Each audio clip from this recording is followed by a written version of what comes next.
ਗੁਰ ਅਰਜਨ ਵਿਟਹੁ ਕੁਰਬਾਨੀ। ਜਿਸ ਮਹਿ ਅੰਮ੍ਰਿਤ ਗਿਆਨ ਹੈ, ਮਾਨਕ ਭਗਤ ਵੈਰਾਗ। ਸ਼੍ਰੀ ਗੁਰੂ ਗ੍ਰੰਥ ਸਾਹਿਬ ਉਦਦ, ਬੰਦੋਂ ਕਰ ਅਨੁਰਾਗ। ਸ਼੍ਰੀ ਗੁਰ ਸ਼ਬਦ ਕਮਾਏ ਜਿਨ, ਜੀਤੇ ਪੰਚ ਬੇਕਾਰ।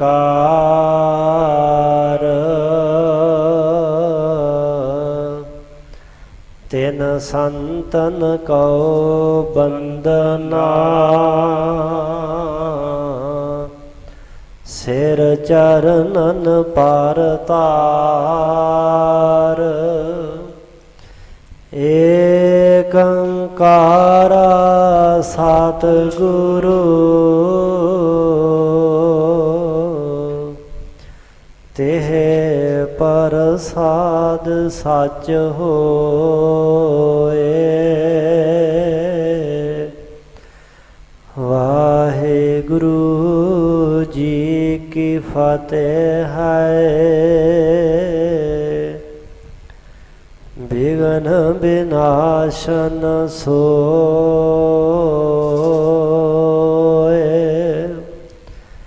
ਵਾਹਿਗੁਰੂ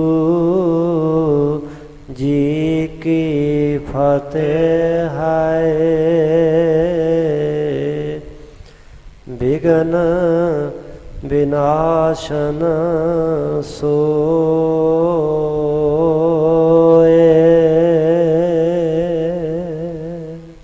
ਦੋਹਰਾ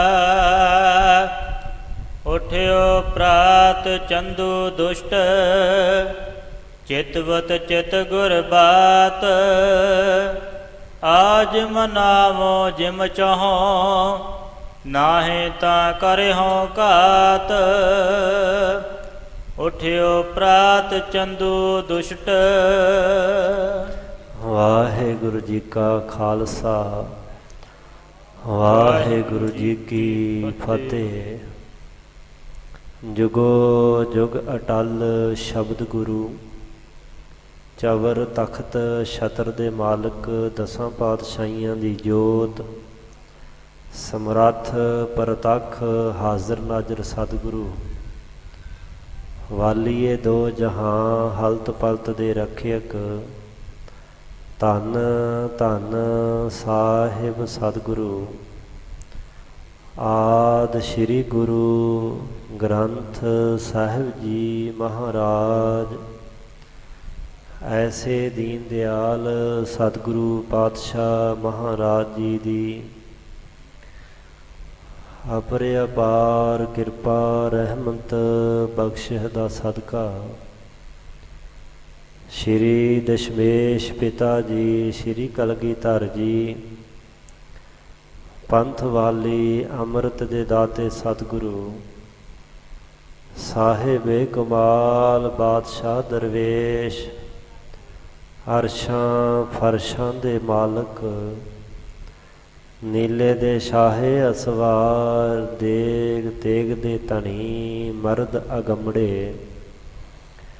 ਧੰਨ ਧੰਨ ਧੰਨ ਸਤਿਗੁਰੂ ਸ਼੍ਰੀ ਗੁਰੂ ਗੋਬਿੰਦ ਸਿੰਘ ਸਾਹਿਬ ਜੀ ਮਹਾਰਾਜ ਜੀ ਦੇ ਮਹਾਨ ਪਾਵਨ ਪਵਿੱਤਰ ਇਤਿਹਾਸਕ ਮੁਕੱਦਸ ਮੁਬਾਰਕ ਪਾਕ ਅਸਥਾਨ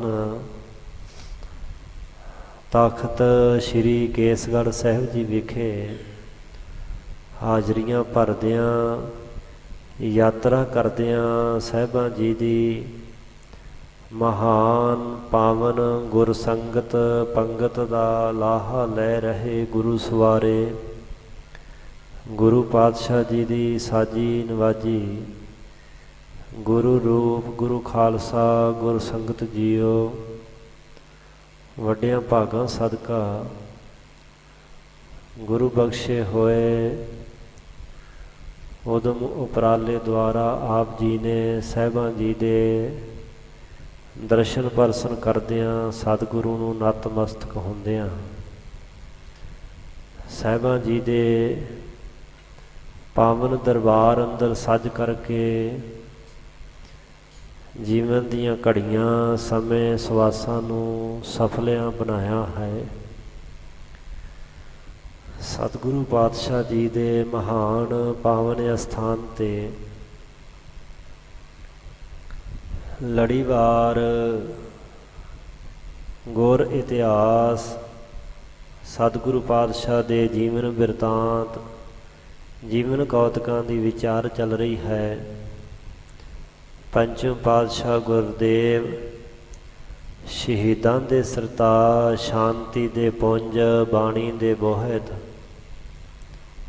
ਗਰੀਬ ਨਿਵਾਜ ਧੰਨ ਧੰਨ ਧੰਨ ਸਤਿਗੁਰੂ ਸ੍ਰੀ ਗੁਰੂ ਅਰਜਨ ਦੇਵ ਪਾਤਸ਼ਾਹ ਮਹਾਰਾਜ ਜੀ ਆਪਣੇ ਦ੍ਰਿੜ ਨਿਸ਼ਚੇ ਦੇ ਨਾਲ ਅਸੂਲਾਂ 'ਤੇ ਪਹਿਰਾ ਦਿੰਦਿਆਂ ਹੋਇਆਂ ਗੁਰੂ ਕੇ ਸਿੱਖਾਂ ਨੂੰ ਸੱਤ ਧਰਮ ਦੀ ਪ੍ਰਤਿਗਿਆ ਕਸਵੱਟੀ 'ਤੇ ਖਰੇ ਉਤਰਨ ਦੀ ਸੱਚ ਦੀ ਸ਼ਮਾ 'ਤੇ ਕੁਰਬਾਨ ਹੋਣ ਦੀ ਸਿੱਖਿਆ ਉਪਦੇਸ਼ ਦਿੰਦੇ ਹੋਏ ਦੁਸ਼ਟ ਚੰਦੂ ਦੇ ਘਰ ਦੇ ਅੰਦਰ ਉਸ ਦੀ ਹਵੇਲੀ ਵਿੱਚ ਅਕਹੇ ਅਸਹੇ ਕਸ਼ਟਾਂ ਨੂੰ ਦੁੱਖਾਂ ਨੂੰ ਜ਼ੁਲਮ ਨੂੰ ਸਬਰ ਦੇ ਨਾਲ ਸਹਾਰ ਰਹੇ ਹਨ। ਇੰਨਾ ਭਾਰੀ ਦੁਸ਼ਟ ਚੰਦੂ ਨੇ ਕਹਿਰ ਗੁਜ਼ਾਰਿਆ ਕਿ ਪਹਿਲਾਂ ਤਾਂ ਸਤਿਗੁਰੂ ਪਾਤਸ਼ਾਹ ਜੀ ਦਾ ਪ੍ਰਸ਼ਾਦਾ ਪਾਣੀ ਬੰਦ ਕੀਤਾ, ਸੌਣਾ ਬੰਦ ਕੀਤਾ ਕਿ ਇਹਨਾਂ ਨੂੰ ਸਜ਼ਾ ਦਿੱਤੀ ਜਾਏ। ਨਾ ਸੌਣ ਦਿੱਤਾ ਜਾਏ, ਨਾ ਪਾਣੀ ਦਿੱਤਾ ਜਾਏ, ਨਾ ਪ੍ਰਸ਼ਾਦਾ ਰੋਟੀ ਦਿੱਤੀ ਜਾਏ। ਭੁੱਖੇ ਪਿਆਸੇ ਰਹਿਣਗੇ, ਉਨੀਂਦਰੇ ਰਹਿਣਗੇ ਤਾਂ ਮੇਰੀ ਗੱਲ ਮੰਨ ਜਾਣਗੇ। ਜਦੋਂ ਦੁਸ਼ਟ ਚੰਦੂ ਨੇ ਵੇਖਿਆ ਕਿ ਭੁੱਖ ਪਿਆਸ ਦਾ ਉਨੀਂਦਰੇ ਦਾ ਸਤਿਗੁਰੂ ਪਾਤਸ਼ਾਹ ਦੇ ਉੱਪਰ ਕੋਈ ਅਸਰ ਨਹੀਂ, ਤਾਂ ਸਿਪਾਹੀਆਂ ਨੂੰ ਕਹਿ ਕਰਕੇ ਦੇਗ ਮੰਗਵਾਈ ਗਈ। ਪਾਣੀ ਨਾਲ ਭਰ ਕੇ ਦੇਗ ਪਾਣੀ ਨੂੰ ਉਬਾਲਿਆ ਗਿਆ। ਥੱਲੇ ਬਹੁਤ ਸਾਰੀਆਂ ਲੱਕੜਾਂ ਡਾਈਆਂ ਗਈਆਂ। ਅੱਗ ਬਾਲ ਕੇ ਪਾਣੀ ਨੂੰ ਉਬਾਲ ਕੇ ਗੁਰੂ ਪਾਤਸ਼ਾਹ ਨੂੰ ਦੇਗ ਵਿੱਚ ਬੈਠਣ ਵਾਸਤੇ ਕਿਹਾ ਗਿਆ। ਸਤਿਗੁਰੂ ਪਾਤਸ਼ਾਹ ਮਹਾਰਾਜ ਜੀ ਦੇਗ ਵਿੱਚ ਬੈਠੇ ਔਰ ਕਈ ਘੰਟੇ ਬੈਠੇ ਰਹੇ। ਇਹਦਾ ਭਾਵ ਇਹ ਨਹੀਂ ਕਿ ਕਿਸੇ ਆਤਮ ਸੱਤਿਆ ਦੇ ਨਾਲ ਗੁਰੂ ਪਾਤਸ਼ਾਹ ਨੂੰ ਸੇਕ ਨਹੀਂ ਸੀ ਲੱਗ ਰਿਹਾ। ਨਹੀਂ, ਸਾਹਿਬਾਂ ਦੀ ਆਤਮ ਸ਼ਕਤੀ ਸਮਰੱਥਾ ਇੰਨੀ ਭਾਰੀ ਮਜ਼ਬੂਤ ਹੈ ਕਿ ਉਹ ਸੇਕ ਦੀ ਪਰਵਾਹ ਨਹੀਂ ਕਰ ਰਹੇ, ਸੇਕ ਨੂੰ ਮਹਿਸੂਸ ਨਹੀਂ ਕਰ ਰਹੇ। ਜੋ ਨਰ ਦੁੱਖ ਮੈਂ ਦੁੱਖ ਨਹੀਂ ਮਾਨੈ, ਸੁਖ ਸਨੇਹੋ ਅਰ ਭੈ ਨਹੀਂ ਜਾ ਕੇ ਕੰਚਨ ਮਾਟੀ ਮਾਨੈ। ਇਹ ਬ੍ਰਹਮ ਗਿਆਨ ਦੀ ਅਵਸਥਾ ਹੈ ਜਿਸ ਨੂੰ ਗੁਰੂ ਤੇਗ ਬਹਾਦਰ ਪਾਤਸ਼ਾਹ ਜੀ ਨੇ ਬਾਣੀ ਅੰਦਰ ਵਰਣਨ ਕੀਤਾ ਹੈ। ਦੁੱਖ ਤਾਂ ਹੈ ਪਰ ਦੁੱਖ ਨੂੰ ਮਹਿਸੂਸ ਨਹੀਂ ਕਰਦੇ। ਮੁਸੀਬਤ ਤਾਂ ਹੈ ਪਰ ਮੁਸੀਬਤ ਨੂੰ ਨਜ਼ਰ ਅੰਦਾਜ਼ ਕਰ ਦਿੰਦੇ ਹਨ। ਹਰ ਵੱਡੇ ਤੋਂ ਵੱਡੇ ਦੁੱਖ ਮੁਸੀਬਤ ਨੂੰ, ਜ਼ੁਲਮ ਨੂੰ, ਅਤਿਆਚਾਰ ਨੂੰ ਬੜੇ ਸਬਰ ਅਤੇ ਸ਼ਾਂਤੀ ਦੇ ਨਾਲ ਸਹਿਣ ਕਰ ਰਹੇ ਹਨ। ਕਿਉਂਕਿ ਸਰੀਰ ਦਾ ਤਾਂ ਇੱਕ ਧਰਮ ਹੈ ਕਿ ਸਰੀਰ ਨੇ ਕਿਸੇ ਨਾ ਕਿਸੇ ਤਰੀਕੇ ਨਾਲ ਜਦੋਂ ਸਰੀਰ ਨੂੰ ਕਸ਼ਟ ਦਿੱਤਾ ਜਾਏ ਸਰੀਰ ਛੁੱਟ ਜਾਂਦਾ ਹੈ। ਅੱਗ ਦਾ ਆਪਣਾ ਸੁਭਾਅ ਹੈ, ਪਾਣੀ ਦਾ ਆਪਣਾ ਸੁਭਾਅ ਹੈ। ਸੋ ਸਤਿਗੁਰੂ ਪਾਤਸ਼ਾਹ ਨੇ ਜਦੋਂ ਕਿਸੇ ਤਰ੍ਹਾਂ ਦੀ ਪੀੜਾ ਦੁੱਖ ਨਾ ਮੰਨਿਆ ਤਾਂ ਦੁਸ਼ਟ ਚੰਦੂ ਨੇ ਦੂਜੇ ਨੰਬਰ 'ਤੇ ਫਿਰ ਗਰਮ ਰੇਤਾ ਕਰਵਾਇਆ।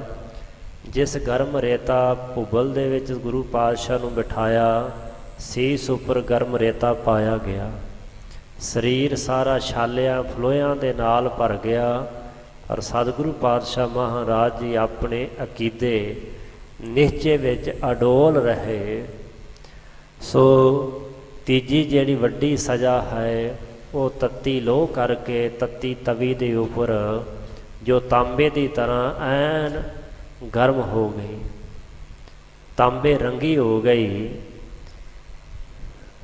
ਕਾਲੇ ਲੋਹੇ ਨੇ ਆਪਣਾ ਰੰਗ ਤਾਂਬੇ ਦੀ ਤਰ੍ਹਾਂ ਕਰ ਲਿਆ, ਐਨ ਭਖਣ ਲੱਗ ਪਈ। ਤਾਂ ਗੁਰੂ ਪਾਤਸ਼ਾਹ ਨੂੰ ਆਖਣ ਲੱਗਾ, ਦੁਸ਼ਟ ਚੰਦੂ ਕਿ ਇਸ ਲੋਹ ਦੇ ਉੱਪਰ ਬੈਠੋ, ਇਸ ਲੋਹ ਦੇ ਉੱਪਰ ਖਲੋਣਾ ਕਰੋ।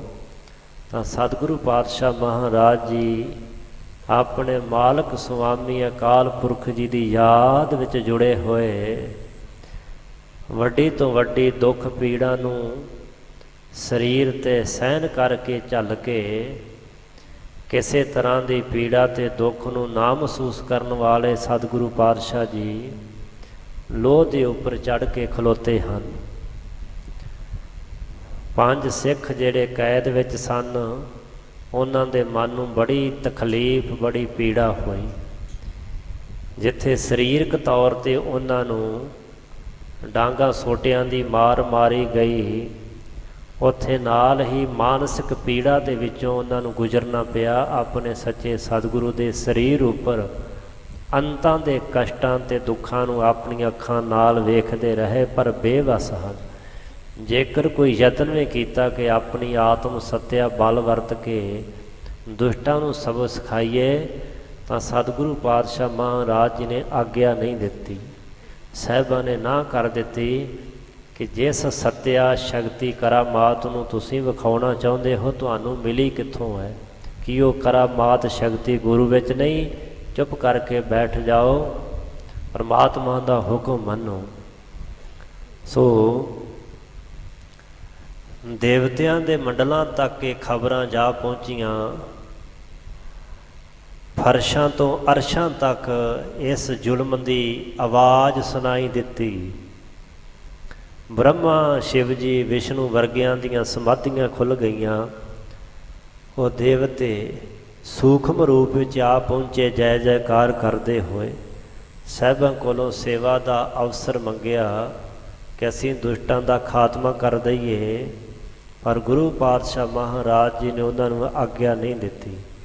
ਫਿਰ ਪੀਰ ਫਕੀਰ ਚੱਲ ਕਰਕੇ ਆਏ, ਉਹਨਾਂ ਨੂੰ ਵੀ ਆਗਿਆ ਨਹੀਂ ਮਿਲੀ। ਗੋਰਖਨਾਥ ਆਪਣੇ 84 ਸਿੱਧ ਲੈ ਕੇ ਪਹੁੰਚਾ, ਉਸਨੇ ਤਾਂ ਆਪਣੇ ਕਰਾਮਾਤ ਵਿਖਾ ਦਿੱਤੀ।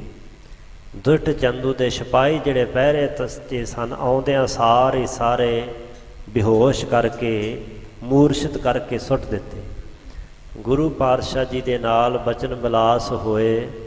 ਸਾਹਿਬਾਂ ਨੇ ਉਹਨਾਂ ਨੂੰ ਵੀ ਭਾਣਾ ਮੰਨਣ ਦਾ ਉਪਦੇਸ਼ ਦਿੱਤਾ ਹੈ ਕਿ ਜੇਕਰ ਕੁਛ ਤੁਸੀਂ ਸਾਡੇ ਵਾਸਤੇ ਕਰਨਾ ਚਾਹੁੰਦੇ ਹੋ ਤਾਂ ਫਿਰ ਤੁਸੀਂ ਵੀ ਇਹੀ ਮਨ 'ਚ ਅਰਦਾਸ ਕਰੋ, ਨਿਸ਼ਚਾ ਕਰੋ ਕਿ ਜੋ ਇਹ ਵੱਡੀ ਤੋਂ ਵੱਡੀ ਮੁਸੀਬਤ ਹੈ, ਇਸ ਨੂੰ ਅਸੀਂ ਆਪਣੇ ਤਨ 'ਤੇ ਜਰੀਏ। ਸੋ ਸਿੱਧ ਵੀ ਵਾਪਸ ਚਲੇ ਗਏ। ਦੇਵਤਿਆਂ ਦੇ ਮੰਡਲਾਂ ਦੇ ਵਿੱਚ, ਪੁਰੀਆਂ ਦੇ ਵਿੱਚ ਜੈ ਜੈਕਾਰ ਹੋਣ ਲੱਗ ਪਈ। ਹੁਣ ਸਾਰੇ ਦੇਵਤੇ ਇਸ ਇੰਤਜ਼ਾਰ ਵਿੱਚ ਸਨ ਕਿ ਸਤਿਗੁਰੂ ਪਾਤਸ਼ਾਹ ਜੀ ਕਦੋਂ ਭਾਣਾ ਵਰਤਾਉਂਦੇ ਹਨ। ਸੋ ਸਤਿਗੁਰੂ ਸੱਚੇ ਪਾਤਸ਼ਾਹ ਮਹਾਰਾਜ ਜੀ 5 ਸਿੱਖਾਂ ਦੇ ਸਮੇਤ ਦੁਸ਼ਟ ਚੰਦੂ ਦੀ ਹਵੇਲੀ ਵਿੱਚ ਹਨ, ਜਿਨ੍ਹਾਂ ਦੇ ਹਿਰਦੇ ਵਿੱਚ ਕਿਸੇ ਪ੍ਰਕਾਰ ਦਾ ਕੋਈ ਕਲੇਸ਼ ਨਹੀਂ, ਕੋਈ ਦੁੱਖ ਮਹਿਸੂਸ ਨਹੀਂ ਸਹਿਬ ਕਰਦੇ। ਅਕਾਲ ਪੁਰਖ ਪਰਮੇਸ਼ਰ ਦੇ ਉੱਪਰ ਕੋਈ ਗਿਲਾ ਗੁਜ਼ਾਰੀ ਨਹੀਂ, ਕੋਈ ਉਲਾਂਭਾ ਨਹੀਂ ਹੈ।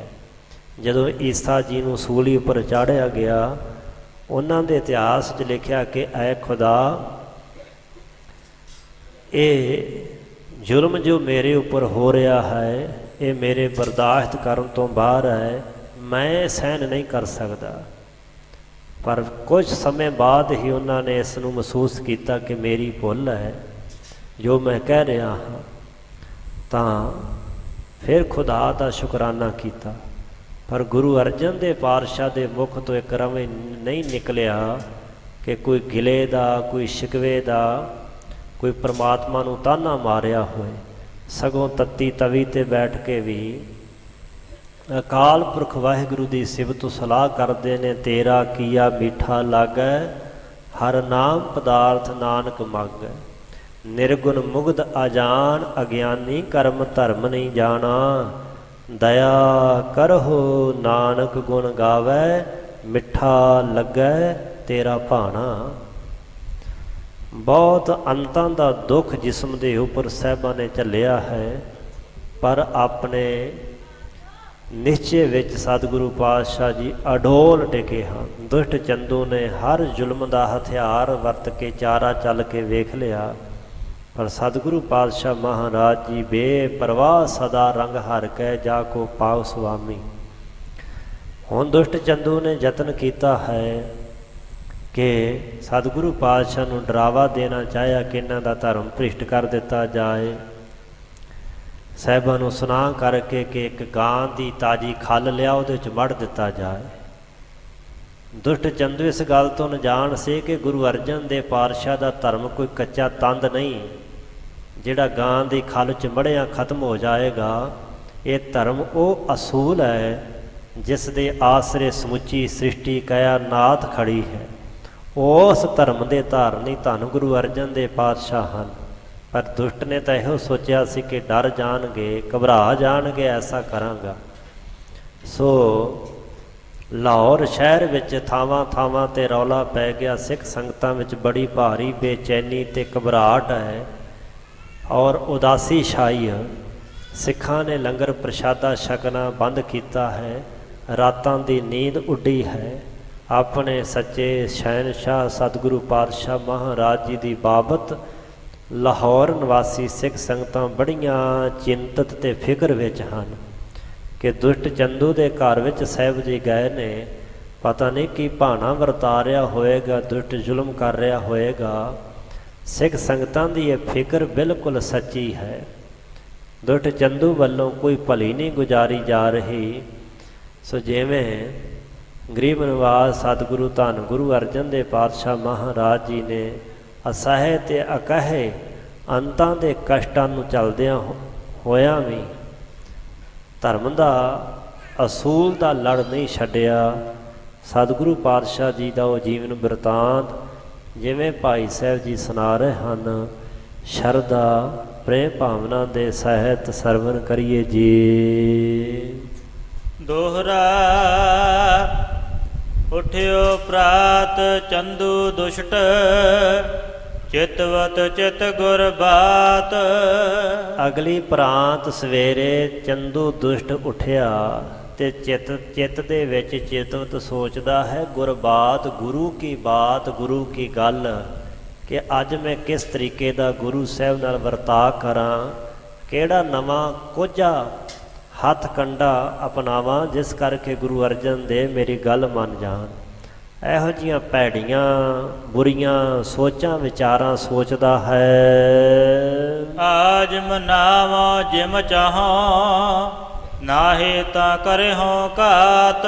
ਜਿਵੇਂ ਚਾਹਾਂਗਾ ਅੱਜ ਗੁਰੂ ਅਰਜਨ ਦੇਵ ਪਾਤਸ਼ਾਹ ਨੂੰ ਮਨਵਾ ਲਵਾਂਗਾ, ਉਹਨਾਂ ਨੂੰ ਮਨਵਾ ਕੇ ਹੀ ਛੱਡਾਂਗਾ, ਤੇ ਨਹੀਂ ਤਾਂ ਫਿਰ ਕਰਹੁ ਘਾਤ। ਉਹਨਾਂ ਨੂੰ ਘਾਤ ਹੁੰਦਾ ਹੈ ਸਰੀਰਕ ਤੌਰ 'ਤੇ ਖਤਮ ਕਰ ਦੇਣਾ, ਮੁਕਾ ਦੇਣਾ, ਮਾਰ ਦੇਣਾ।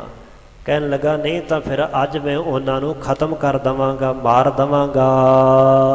ਚਉਪਈ ਅਤ ਪ੍ਰਿਯ ਧਰਮ ਹਿਰਦੇ ਜਿਸ ਕੀਰੀ ਤਿਸ ਖੋਵਨ ਹਿਤ ਤਰਾਸ ਕਨੇਰੀ। ਜਿਸ ਗੁਰੂ ਅਰਜਨ ਦੇਵ ਨੂੰ ਆਪਣਾ ਧਰਮ ਅਤ ਪ੍ਰਿਯ ਬੜਾ ਪਿਆਰਾ ਹੈ ਹਿਰਦੇ ਦੇ ਵਿੱਚ, ਤੇ ਉਸ ਧਰਮ ਦੇ ਖੋਣ ਦਾ, ਨਾਸ਼ ਹੋਣ ਦਾ ਉਹਨਾਂ ਨੂੰ ਭਾਰੀ ਡਰ ਭੈ ਹੈ। ਕਰੋ ਆਜ ਬਿਦ ਸੁਤਾ ਸਗਾਈ ਕੈ ਗੋ ਚਰਮ ਦਿਓ ਮਡਵਾਈ। ਅੱਜ ਮੈਂ ਇਸ ਤਰ੍ਹਾਂ ਦੀ ਇਹ ਵਿਧੀ ਕਰਾਂਗਾ ਜਿਸ ਕਰਕੇ ਜਿਸ ਤਰ੍ਹਾਂ ਮੇਰੀ ਸੁਤਾ ਧੀ ਦੀ ਸਗਾਈ ਨਿਪਰੇ ਚੜ ਜਾਏ, ਜਾਂ ਫਿਰ ਇਹਨਾਂ ਨੂੰ ਗਊ ਦੇ ਚੰਮ ਦੇ ਵਿੱਚ ਮੜਵਾ ਦੇਵਾਂਗਾ।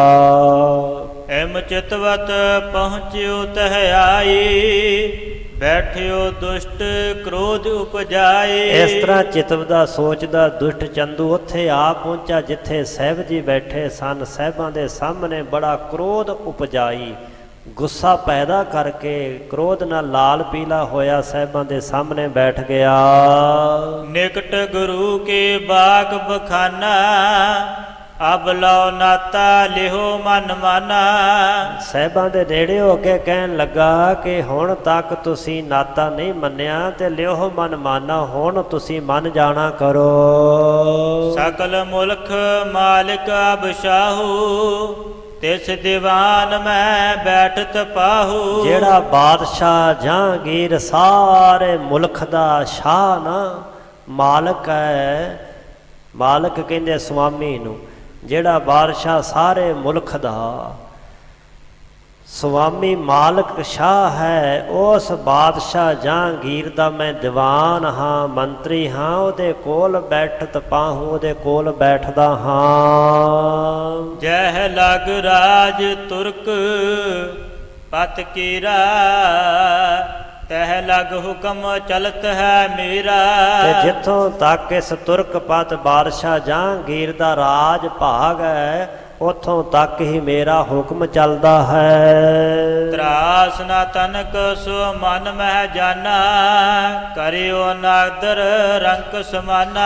ਤੇ ਤੁਸੀਂ ਮੇਰਾ ਥੋੜਾ ਜਿੰਨਾ ਵੀ ਡਰ ਭਉ ਮਨ ਚ ਨਹੀਂ ਮੰਨਿਆ, ਜਿਵੇਂ ਕਿਸੇ ਰੰਕ ਕੰਗਾਲ ਦਾ ਨਿਰਾਦਰ ਕਰੀਦਾ, ਤੁਸੀਂ ਰੰਕਾਂ ਦੇ ਸਮਾਨ ਗਰੀਬਾਂ ਦੀ ਤਰ੍ਹਾਂ ਮੇਰਾ ਨਿਰਾਦਰ ਕੀਤਾ, ਮੇਰੀ ਬੇਅਦਬੀ ਕੀਤੀ ਹੈ। ਸੋ ਫਲ ਅਬ ਲੇਵੋ ਦੁਖ ਘਨੇ, ਬਿਨਾ ਧਰਮ ਕਰ ਅਬ ਦਿਓ ਹਨੇ। ਤੇ ਉਸ ਦਾ ਹੁਣ ਤੁਸੀਂ ਫਲ ਲਵੋ, ਦੁੱਖ ਘਣੇ ਘਣੇ ਦੁੱਖ ਭੋਗ ਰਹੇ ਹੋ, ਉਹਦਾ ਫਲ ਲੈ ਰਹੇ ਹੋ, ਤੇ ਅੱਗੇ ਵੀ ਹੋਰ ਦੁੱਖ ਲਾਓ, ਭਾਰੀ ਦੁੱਖ ਭੋਗੋਗੇ। ਤੁਹਾਨੂੰ ਮੈਂ ਬਿਨਾਂ ਧਰਮ ਤੋਂ ਕਰਕੇ ਦਿਓ ਹਾਣੇ, ਉਹਨੂੰ ਮਾਰ ਦਵਾਂਗਾ, ਖਤਮ ਕਰ ਦਵਾਂਗਾ, ਤੁਹਾਡਾ ਧਰਮ ਖਤਮ ਕਰਾਂਗਾ, ਫਿਰ ਤੁਹਾਨੂੰ ਮਾਰਾਂਗਾ। ਧੀਨ ਚਰਮ ਕੋ ਲੈ ਕਰ ਗੀਲਾ, ਲਪਟਾਵੈ ਜਿਤਕ ਤੁਵ ਢੀਲਾ। ਤੇ ਗਾਂ ਦਾ ਗਰਮ ਗਿੱਲਾ ਚੰਮ ਲੈ ਕੇ, ਤਾਜ਼ਾ ਚੰਮ ਨਵੀਂ ਲਾਈ ਹੋਈ ਗਾਂ ਦੀ ਖੱਲ ਲੈ ਕੇ, ਉਹਦੇ ਤੁਹਾਡਾ ਜਿਹੜਾ ਢੀਲਾ ਸਰੀਰ ਹੈ ਸਾਰਾ ਮੈਂ ਉਹਦੇ ਵਿੱਚ ਮੜਵਾ ਦੇਵਾਂਗਾ। ਪੁਨ ਆਤਪ ਮੈਂ ਦਿਓ ਬਿਠਾਈ, ਸੁਸ ਕਹਿ ਪ੍ਰਾਨ ਤੋਹ ਬਿਨਸਾਈ। ਫਿਰ ਤੁਹਾਨੂੰ ਆਤਪ ਧੁੱਪ ਦੇ ਵਿੱਚ ਬਿਠਾ ਦੇਵਾਂਗਾ, ਤੇ ਜਿਵੇਂ ਜਿਵੇਂ ਉਹ ਖੱਲ ਸੁੱਕੇਗੀ ਨਾ, ਉਹ ਸੁੱਕ ਕੇ ਖੱਲ ਤੇ ਐਨ ਸੁੰਗੜੇਗੀ, ਉਹਦੇ ਵਿੱਚ ਤੁਹਾਡੇ ਤੋਹੇ ਪ੍ਰਾਨ ਬਿਨਸਾਏ, ਤੁਹਾਡੇ ਪ੍ਰਾਨ ਨਾਸ਼ ਹੋ ਜਾਣਗੇ। ਉਹਨੇ ਪਠਾਂ ਮੈਂ ਆਪਨ ਸਿਪਾਹੀ, ਘਰ ਕੋ ਲੂਟ ਲੇਹ ਧਨ ਪਾਹੀ। ਫਿਰ ਮੈਂ ਆਪਣੇ ਸਿਪਾਹੀ ਘੱਲ ਕੇ ਤੁਹਾਡੇ ਘਰ ਬਾਰ ਨੂੰ, ਤੁਹਾਡੇ ਸਾਰੇ ਧਨ ਨੂੰ, ਜੋ ਤੁਹਾਡੇ ਕੋਲ ਪਾਹੀ ਪਾਸ ਪੈਸਾ, ਉਹ ਸਾਰਾ ਲੁੱਟ ਲਵਾਂਗਾ। ਜਹ ਲੈ ਤਬ ਨੰਦਨ ਤੇਰਾ, ਇਸੇ ਰੀਤ ਕੇ ਕਸ਼ਟ ਬਡੇਰਾ। ਫਿਰ ਤੇਰਾ ਪੁੱਤਰ ਵੀ ਅਸੀਂ ਗਹਿ ਲਵਾਂਗੇ, ਗ੍ਰਿਫਤਾਰ ਕਰ ਲਵਾਂਗੇ, ਉਹਦੇ ਨਾਲ ਵੀ ਇਸੇ ਤਰ੍ਹਾਂ ਉਹਨੂੰ ਵੱਡਾ ਕਸ਼ਟ ਦੇਵਾਂਗੇ। ਕਰੋਂ ਘਾਤ ਨਹਿ ਜੀਵਤ ਸ਼ੂਰੈ, ਬਿਨਾ ਬੰਸ ਕਰੇ ਹੋ ਦੁਖ ਘੂਰੈ। ਉਹਦਾ ਵੀ ਘਾਤ ਕਰਾਂਗੇ, ਉਹਨੂੰ ਵੀ ਖਤਮ ਕਰ ਦੇਵਾਂਗੇ, ਜਿਉਂਦਾ ਨਹੀਂ ਛੱਡਾਂਗੇ ਤੇਰੇ ਪੁੱਤਰ ਨੂੰ, ਤੈਨੂੰ ਤੇਰੇ ਪੁੱਤਰ ਸਮੇਤ ਬਿਨਾਂ ਬੰਸ ਤੋਂ ਕਰ ਦੇਵਾਂਗੇ, ਭਾਵ ਕਿ ਤੁਹਾਡੀ ਬੰਸਾਵਲੀ ਹੀ ਖਤਮ ਕਰ ਦੇਵਾਂਗਾ। ਨਾਹਿਤ ਨਾਤਾ ਮਾਨੋ ਆਜ, ਬਚੈ ਪ੍ਰਾਨ ਸਭ ਸੁਧਰੈ ਕਾਜ। ਨਹੀਂ ਤਾਂ ਅੱਜ ਤੁਸੀਂ ਇਹ ਨਾਤਾ ਰਿਸ਼ਤਾ ਮੰਨ ਜਾਓ, ਤੁਹਾਡੇ ਪ੍ਰਾਨ ਬਚ ਜਾਣਗੇ ਤੇ ਕਾਰਜ ਸਾਰਾ ਸੁਧਰ ਜਾਵੇਗਾ, ਸਾਰਾ ਕੰਮ ਸਫਲ ਹੋ ਜਾਏਗਾ। ਸੁਲਹੀ ਸੁਲਭੀ ਪ੍ਰਿਥਿਆ ਮਰਿਓ, ਕਰੇ ਯਤਨ ਤੂੰ ਹਾਥ ਨਾ ਭਰਿਓ। ਪਹਿਲਾਂ ਤੇਰੇ ਤੇ ਬੜਿਆਂ ਨੇ ਯਤਨ ਕੀਤਾ ਚੜ੍ਹਾਈ ਕਰਨ ਦਾ, ਸੁਲੇ ਖਾਂ ਮਾਰਿਆ ਗਿਆ, ਸੁਲੱਭੀ ਖਾਂ ਤੇ ਪ੍ਰਿਥਿਆ ਪਹਿਲਾਂ ਹੀ ਚੱਲ ਵਸੇ ਮਰ ਗਏ। ਉਹਨਾਂ ਨੇ ਬੜੇ ਯਤਨ ਕੀਤੇ ਪਰ ਤੁਸੀਂ ਉਹਨਾਂ ਦੇ ਹੱਥ ਨਾ ਆਏ। ਚਹਿਤ ਗਏ ਮਰ ਪੁਜੀ ਨਾ ਆਸਾ, ਮੈਂ ਅਬ ਕਰਿਓ ਤੋਰ ਵਿਨਾਸ਼ਾ। ਉਹ ਚਾਹੁੰਦੇ ਹੋਏ ਕਿ ਤੁਹਾਨੂੰ ਖਤਮ ਕਰੀਏ ਪਰ ਉਹ ਆਪ ਹੀ ਮਰ ਗਏ। ਤੁਹਾਨੂੰ ਖਤਮ ਕਰਨ ਦੀ ਉਹਨਾਂ ਦੇ ਮਨ 'ਚ ਬੜੀ ਚਾਹਤ ਇੱਛਾ ਸੀ। ਚਹਿਤ ਗਏ ਮਰ, ਚਾਹੁੰਦੇ ਹੋਏ ਮਰ ਗਏ, ਪੁੱਜੀ ਨਾ ਆਸਾ, ਉਹਨਾਂ ਦੀ ਆਸਾ ਪੂਰੀ ਨਾ ਹੋ ਸਕੀ। ਤੇ ਮੈਂ ਅਬ ਕਰਹੁ ਤੋਰ ਵਿਨਾਸ਼ਾ। ਹੁਣ ਮੈਂ ਤੁਹਾਡਾ ਖਾਤਮਾ ਕਰਾਂਗਾ, ਤੁਹਾਡੇ ਪ੍ਰਾਣਾਂ ਨੂੰ ਮੈਂ ਨਾਸ਼ ਕਰਾਂਗਾ। ਕਿਸ ਬਲ ਕੀ ਭਰੂਸ ਉਰ ਭੂਲਾ, ਮਮ ਸਮ ਬਲੀ ਕੀਰ ਪ੍ਰਤਕੂਲਾ। ਤੇ ਕਿਸ ਦੇ ਬਲ ਤੇ ਭਰੋਸੇ ਤੂੰ ਮਨ ਚ ਭੁੱਲ ਗਿਆ ਸੀ, ਮੇਰੇ ਵਰਗੇ ਬਲੀ ਦੇ ਨਾਲ ਕੇਰ ਪ੍ਰਤਕੂਲਾ, ਉਹਨਾਂ ਦੇ ਨਾਲ ਤੂੰ ਪ੍ਰਤਕੂਲਾ ਹੁੰਦਾ, ਉਲਟ ਹੋ ਗਿਓ, ਮੇਰਾ ਤੂੰ ਵਿਰੋਧੀ ਬਣ ਗਿਓ, ਜਿਹੜਾ ਇੰਨਾ ਮੈਂ ਬਲੀ ਤੇ ਤਾਕਤਵਰ ਹਾਂ। ਕਹਿਬੋ ਹੈ ਸੋ ਕਹੋ ਅਬ ਸਮੋ, ਜਬ ਲਗ ਮੈਂ ਬੂਝਤ ਕਰ ਸ਼ਿਮੋ। ਤੇ ਦੁਸ਼ਟ ਚੰਦੂ ਆਖਣ ਲੱਗਾ ਕਿ ਹੁਣ ਜੋ ਤੁਸੀਂ ਕਹਿਣਾ ਚਾਹੁੰਦੇ ਹੋ ਕਹਿ ਦੋ, ਹੁਣ ਤੱਕ ਸਮਾਂ ਹੈ, ਤੇ ਜਦੋਂ ਤੱਕ ਮੈਂ ਤੁਹਾਨੂੰ ਸ਼ਿਮਾ ਕਰਕੇ ਮੁਆਫ ਕਰਕੇ ਪੁੱਛਦਾ ਨਾ, ਜੋ ਪੁੱਛਦਾ ਉਹ ਤੁਸੀਂ ਅੱਗੋਂ ਉੱਤਰ ਦਵੋ, ਹਰ ਕਹੀ ਹੋਈ ਗੱਲ ਦਾ ਜਵਾਬ ਦੇਵੋ। ਸ੍ਰੀ ਅਰਜਨ ਸੁਨ ਕਰ ਸਭ ਸ਼੍ਰੋਣ, ਬੋਲੇ ਬਾਕ ਜਿਨੋ ਕਿਤ ਭੋਨ।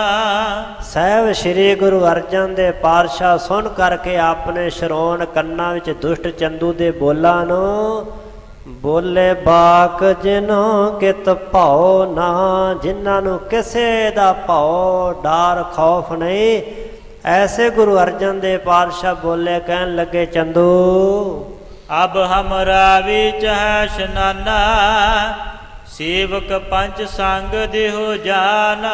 ਸਾਹਿਬ ਜੀ ਕਹਿਣ ਲੱਗੇ ਜੇਕਰ ਤੂੰ ਪੁੱਛਿਆ ਹੈ ਕਿ ਤੁਸੀਂ ਕੁਛ ਕਹਿਣਾ ਚਾਹੁੰਦੇ ਹੋ ਤਾਂ ਫਿਰ ਸੁਣ ਲੈ, ਅਸੀਂ ਰਾਵੀ ਦਰਿਆ ਦੇ ਵਿੱਚ ਇਸ਼ਨਾਨ ਕਰਨਾ ਚਾਹੁੰਦੇ ਹਾਂ। ਜਿਹੜੇ ਸਾਡੇ 5 ਸਿੱਖ ਸਾਡੇ ਨਾਲ ਆਏ ਨੇ, ਸੰਗ ਦਿਓ ਜਾਨ, ਉਹਨਾਂ ਨੂੰ ਵੀ ਸਾਡੇ ਨਾਲ ਜਾਣ ਦੇਣਾ ਕਰੋ। ਭਾਈ ਵਿਧੀ ਚੰਦ ਜੀ, ਭਾਈ ਜੇਠਾ ਜੀ, ਭਾਈ ਲੰਗਾ ਜੀ, ਭਾਈ ਪਿਰਾਨਾ, ਭਾਈ ਪੈੜਾ ਜੀ, ਇਹ 5 ਸਿੱਖ ਸਾਹਿਬਾਂ ਦੇ ਨਾਲ ਗਏ ਸਨ। ਸਾਹਿਬ ਜੀ ਕਹਿਣ ਲੱਗੇ ਜਿਹੜੇ 5 ਸੇਵਕ ਹਨ, ਇਹਨਾਂ ਨੂੰ ਸਾਡੇ ਨਾਲ ਰਾਵੀ ਤੇ ਜਾਣ ਦੇਣਾ ਕਰੋ। 5 ਦਿਵਸ ਬੀਤੇ ਸੁਭਾਂਤੀ, ਦਈ ਸਜਾਏ ਅਗਨ ਸਮਤਾਤੀ। ਤੇ 5 ਦਿਨ ਇਸ ਤਰ੍ਹਾਂ ਲੰਘ ਗਏ ਨੇ ਕਿ ਤੂੰ ਸਾਨੂੰ ਬੜੀਆਂ ਸਜ਼ਾਵਾਂ ਦਿੱਤੀਆਂ, ਅਗਨ ਸਮਤਾਤੀ, ਜਿਹੜੀਆਂ ਅਗਨੀ ਦੇ ਨਿਆਈ ਤੱਤੀਆਂ ਸਜ਼ਾਵਾਂ ਸਨ। ਪਾਣੀ ਵਿੱਚ ਉਬਾਲਣਾ, ਰੇਤ ਦੇ ਵਿੱਚ ਬਿਠਾਉਣਾ, ਰੇਤ ਦੇ ਕੜਛੇ ਪਾਉਣੇ, ਤੱਤੀ ਤਵੀ ਤੇ ਬਿਠਾਉਣਾ, ਇਹ ਅੱਗ ਵਿੱਚ ਸਾੜਨ ਦੀ ਨਿਆਈ, ਅੱਗ ਦੀ ਤਰ੍ਹਾਂ ਤੱਤੀਆਂ ਗਰਮ ਸਜ਼ਾਵਾਂ ਤੂੰ ਦੇਣਾ ਕੀਤੀਆਂ ਹਨ।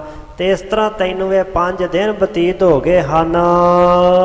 ਪਾਵਨ ਤਨੈ ਪੁਨੇ ਜਿਮ ਕਰੈ, ਨਿਸ਼ਚਲ ਮਤ ਕਰ ਨਿਸ਼ਚੇ ਧਰੈ। ਤੂੰ 5 ਦਿਨ ਆਪਣਾ ਜ਼ੋਰ ਬਲ ਵਰਤ ਕੇ ਵੇਖ ਲਿਆ, ਤੇ ਸਾਨੂੰ 5 ਦਿਨ ਹੋ ਗਏ ਹਨ ਤੇਰੇ ਕਸ਼ਟਾਂ ਨੂੰ ਝੱਲਦਿਆਂ ਹੋਇਆਂ। ਹੁਣ ਅਸੀਂ ਰਾਵੀ ਦਰਿਆ ਦੇ ਵਿੱਚ ਇਸ਼ਨਾਨ ਕਰਕੇ ਆਪਣੇ ਤਨ ਨੂੰ ਪਵਿੱਤਰ ਕਰਨਾ ਚਾਹੁੰਦੇ ਹਾਂ। ਪਾਵਨ ਤਨੇ ਪੁਨਹ ਜਿਮ ਕਰ, ਫਿਰ ਅੱਗੋਂ ਤੇਰੀ ਮਰਜ਼ੀ ਜਿਵੇਂ ਇੱਛਾ ਕਰ ਲਵੇਂ। ਸਾਡੀ ਇੱਛਾ ਹੈ ਕਿ ਅਸੀਂ ਰਾਵੀ ਦੇ ਵਿੱਚ ਇਸ਼ਨਾਨ ਕਰਨਾ ਚਾਹੁੰਦੇ ਹਾਂ। ਸੋ ਨਿਸ਼ਚਲ ਮਤ ਕਰ ਨਿਸ਼ਚੈ ਧਰੈ, ਅਸੀਂ ਆਪਣੀ ਮਤ ਨੂੰ ਨਿਸ਼ਚਲ ਕਰਕੇ ਤੇ ਜੋ ਮਨ ਵਿੱਚ ਪੱਕਾ ਨਿਸ਼ਚਾ ਧਾਰਨ ਕੀਤਾ ਹੈ, ਉਸ ਨਿਸ਼ਚੇ ਤੇ ਕਾਇਮ ਹਾਂ। ਸੁਨ ਕਰ ਦੁਸ਼ਟ ਹਿਰਦੇ ਹਰਖਾਇਓ, ਧਰਮ ਵਿਨਾਸ਼ਨ ਤੇ ਡਰ ਪਾਇਓ। ਤੇ ਦੁਸ਼ਟ ਚੰਦੂ ਸੁਣ ਕਰਕੇ ਇੱਕ ਵਾਰੀ ਖੁਸ਼ ਹੋ ਗਿਆ ਕਿ ਸ਼ਾਇਦ ਗੁਰੂ ਅਰਜਨ ਦੇ ਪਾਤਸ਼ਾਹ ਡਰ ਗਏ ਨੇ। ਇਹਨਾਂ ਨੂੰ 5 ਦਿਨ ਹੋ ਗਏ ਪਾਣੀ ਪੀਣ ਵਾਸਤੇ ਨਹੀਂ ਦਿੱਤਾ, ਤੇ ਪਾਣੀ ਪੀ ਕੇ ਹੋ ਸਕਦਾ ਫੈਸਲਾ ਕਰ ਲੈਣ ਕਿ ਇੰਨੀਆਂ ਸਜ਼ਾਵਾਂ ਕਸ਼ਟ ਝੱਲਣ ਨਾਲੋਂ ਚੰਗਾ ਕਿ ਉਹਦੀ ਗੱਲ ਮੰਨ ਲਈ ਜਾਏ। ਸੁਣ ਕਰਕੇ ਦੁਸ਼ਟ ਚੰਦੂ ਮਨ 'ਚ ਖੁਸ਼ ਹੋਇਆ ਕਿ ਧਰਮ ਵਿਨਾਸ਼ਨ ਤੇ ਡਰ ਪਾਇਓ, ਕਿ ਧਰਮ ਦੇ ਨਾਸ਼ ਹੋਣ ਤੋਂ ਇਹਨਾਂ ਨੇ ਮਨ 'ਚ ਡਰ ਪਾਇਆ ਹੈ। ਇਹ ਭੈ ਭੀਤ ਹੋਏ ਹਨ, ਇਹਨਾਂ ਨੇ ਖੌਫ ਧਾਰਨ ਕੀਤਾ, ਡਰੇ ਹਨ। ਅਬ ਇਹ ਮਾਨ ਲੈ ਹੈ ਨਾਤਾ, ਸੀਤਲ ਗਾਤ ਹੋਏ ਜਲ ਨਾਤਾ। ਤੇ ਹੁਣ ਮੇਰਾ ਨਾਤਾ ਰਿਸ਼ਤਾ ਮੰਨ ਲੈਣਗੇ। ਜਲ ਵਿੱਚ ਨਹਾਤਿਆਂ, ਠੰਡੇ ਪਾਣੀ ਇਸ਼ਨਾਨ ਕੀਤਿਆਂ ਇਹਨਾਂ ਦਾ ਗਾਤ ਜਿਹੜਾ ਤਨ ਹੈ ਸੀਤਲ ਹੋਵੇਗਾ, ਠੰਡਾ ਹੋਏਗਾ, ਐਸਾ ਇਸਨੇ ਸੋਚਿਆ। ਏਮ ਵਿਚਾਰ ਕਹਿ ਜਾਏ ਇਸ਼ਨਾਨੋ, ਬਚੈ ਪ੍ਰਾਨ ਕਹਿਬੋ ਮਨ ਮਾਨੋ। ਇਸ ਤਰ੍ਹਾਂ ਵਿਚਾਰ ਕੇ ਦੁਸ਼ਟ ਚੰਦੂ ਨੇ ਆਖਿਆ ਕਿ ਜਾਓ ਜਾ ਕੇ ਤੁਸੀਂ ਰਾਵੀ ਵਿੱਚ ਇਸ਼ਨਾਨ ਕਰ ਲਓ, ਜੇਕਰ ਤੁਸੀਂ ਮੇਰਾ ਕਹਿਬੋ ਮਨ ਵਿੱਚ ਮੰਨ ਲਓ ਤੁਹਾਡੇ ਪ੍ਰਾਣ ਬਚ ਸਕਦੇ ਹਨ। 10 ਕ ਸਿਪਾਹੀ ਕਰ ਸਵਧਾਨੋ, ਖੜਗ ਸਿਪਰ ਗਹਿ ਸੰਗ ਪਿਆਨੋ। ਦੁਸ਼ਟ ਚੰਦੂ ਨੇ 10 ਕੁ ਸਿਪਾਹੀ ਜਿਹੜੇ ਸਨ ਸ਼ਸਤਰ ਧਾਰੀ ਤਿਆਰ ਪਰ ਤਿਆਰ ਕੀਤੇ, ਸਾਵਧਾਨ ਕੀਤੇ, ਜਿਹੜੇ ਖੜਗ ਸਿਪਰ ਢਾਲਾਂ ਤੇ ਕਿਰਪਾਨਾਂ ਫੜ ਕੇ ਗਏ ਸੰਗ ਪਿਆਨੋ ਸਤਿਗੁਰੂ ਪਾਤਸ਼ਾਹ ਮਹਾਰਾਜ ਜੀ ਦੇ ਨਾਲ ਜਾਣਾ ਕਰਨ। ਐਸਾ ਚੰਦੂ ਨੇ ਹੁਕਮ ਕੀਤਾ। ਆਪਣੇ ਦ੍ਰਿਸ਼ਟ ਤਰੇਸ ਰਾਖੋ, ਬਹਿਰ ਕਿਸੂ ਢਿਗ ਕਛੂ ਨਾ ਭਾਖੋ। ਉਹਨਾਂ 10 ਸਿਪਾਹੀਆਂ ਨੂੰ ਸਾਵਧਾਨ ਕਰਦੇ ਆਖਿਆ ਕਿ ਖੜਗ ਸਿਪਰ ਗਏ ਸੰਗ ਪਿਆਨੋ, ਢਾਲਾਂ ਤੇ ਕਿਰਪਾਨਾਂ ਫੜ ਕੇ ਤੁਸੀਂ ਗੁਰੂ ਅਰਜਨ ਦੇਵ ਦੇ ਨਾਲ ਜਾਓ। ਆਪਣੀ ਦ੍ਰਿਸ਼ਟ ਨਿਗਾਹ ਦੇ ਤਰੇ ਥੱਲੇ ਇਹਨਾਂ ਨੂੰ ਰੱਖਣਾ ਕਰੋ, ਦ੍ਰਿਸ਼ਟੀ ਵਿੱਚ ਰੱਖੋ। ਤੇ ਜਦੋਂ ਇਹ ਬਾਹਰ ਜਾਣ ਕਿਸੇ ਦੇ ਨਾਲ ਇਹਨਾਂ ਨੂੰ ਕੋਈ ਗੱਲਬਾਤ ਨਾ ਕਰਨ ਦਿੱਤੀ ਜਾਵੇ। ਇਹ ਤੋਤ ਦੂਰ ਨਾ ਜਾਣੇ ਦੇਹੋ, ਰਾਵੀ ਤੀਰ ਸਥਿਰਤਾ ਲੇਹੋ। ਇੱਧਰ ਉੱਧਰ ਇਹਨਾਂ ਨੂੰ ਦੂਰ ਤੱਕ ਨਹੀਂ ਜਾਣ ਦੇਣਾ, ਕੇਵਲ ਰਾਵੀ ਦੇ ਕੰਢੇ ਤੱਕ ਹੀ ਸਥਿਰਤਾ ਲੇਵੋ, ਟਿਕਾ ਕਰਕੇ ਰੱਖੋ। ਰਾਵੀ ਦੇ ਕੰਢੇ ਤੋਂ ਆਸੇ ਪਾਸੇ ਦੂਰ ਨਹੀਂ ਜਾਣ ਦੇਣਾ। ਆਪਰ ਗਰੀ ਤੇ ਕਹਿ ਹਟਕਾਵੋ, ਮੱਜਤ ਬੈਠਤ ਕਛ ਨਾ ਅਲਾਵੋ। ਜੇਕਰ ਕੋਈ ਗਲੀ ਦੇ ਵਿੱਚ ਰਾਹ ਵਿੱਚ ਮਿਲਣਾ ਕਰੇ ਤਾਂ ਉਹਨਾਂ ਨੂੰ ਕਹਿ ਕਰਕੇ ਪਾਸੇ ਹਟਾਵੋ।